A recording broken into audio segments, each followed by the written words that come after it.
नमस्कार, मी पंजाब डक महाराष्ट्रातले शेतकऱ्यांना अंदाज देणार आहे। राज्यामध्ये म्हणजे हे 4-5 दिवस नाही पाऊस पडणार तर 25 मे पर्यंत वडे नाले एक होतील असा पाऊस पडणार आहे। म्हणून ही सर्व शेतकऱ्यांनी ही बातमी लक्षात घ्यायची, कारण की राज्यात ही खूप अवकाळी पाऊस असणार आहे। ऊसावाल्यासाठी खूप आनंदाची बातमी, ज्यांना पाणी कमी पडते त्यांच्यासाठी आनंदाची बातमी, आणि जी मुके जनावर आहेत त्यांच्यासाठी खूप आनंदाची बातमी, कारण की हा पाऊस म्हणजे खूप चांगला पडणार आहे। बीड जिल्हा, सोलापूर जिल्हा, लातूर जिल्हा, परभणी जिल्हा, जालना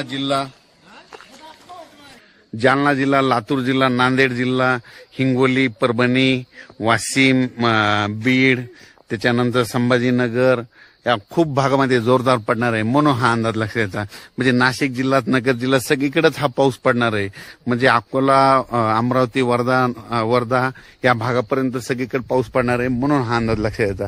पण राज्यातल्या सर्व शेतकऱ्याला सांगू इच्छितो की ज्यांचा कांदा काढणी चालू आहे की तुम्ही काय करायचं की आपण आपला कांदा जसं वेळ भेटेल तसं काढून घ्या, कारण की राज्यात हा पाऊस जवळपास सांगायचं झालं तर 25 मे पर्यंत सगळीकडे खूप असा पाऊस पडणार आहे। म्हणून हा अंदाज लक्षात येतात।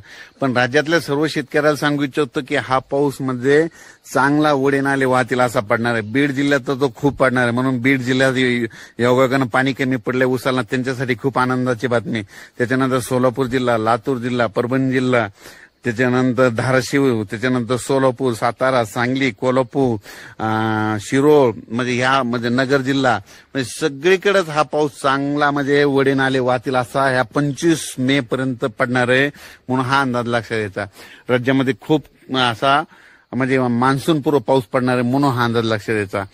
परत राज्यातल्या सर्व शेतकऱ्याला सांगतो की हा पाऊस सांगायचं झालं तर म्हणजे हे 2-3 दिवस नाही चालणार, तर कम्प्लीट 12 मे पासून ते 25 मे पर्यंत दररोज 2-2 दिवस भाग बदलत सगळीकडे पडणार। परत जिल्ह्याचे नाव सांगतो, नांदेड जिल्हा, लातूर जिल्हा, त्याच्यानंतर यवतमाळ, त्याच्यानंतर हिंगोली, वाशिम, अकोला, बुलढाणा, त्याच्यानंतर जालना जिल्हा, जळगाव जिल्हा, धुळे, नंदुरबार, उत्तर महाराष्ट्र, नाशिक, नगर जिल्हा, म्हणजे सांगायचं झालं तर हा पाऊस जवळपास बीड, लातूर, धाराशिव, सातारा, सांगली, कोल्हापूर, नगर सगळीकडेच पडणार आहे। कोकणात देखील खूप पडणार आहे। म्हणून हा अंदाज लक्षात द्यायचा, कारण की हा पाऊस म्हणजे आतापर्यंत मे मध्ये इतका मान्सूनपूर्व कधीच पाऊस पडत नाही, पण यावर्षी मे मध्ये जे मान्सूनपूर्व पाऊस पडणार आहे याच्यामध्ये वडे नाले वाहणार आहेत। म्हणून हा अंदाज लक्षात द्यायचा। अचानक वातावरणात बदल झाला तर उद्या एक लगेच मेसेज देणार आहे। धन्यवाद।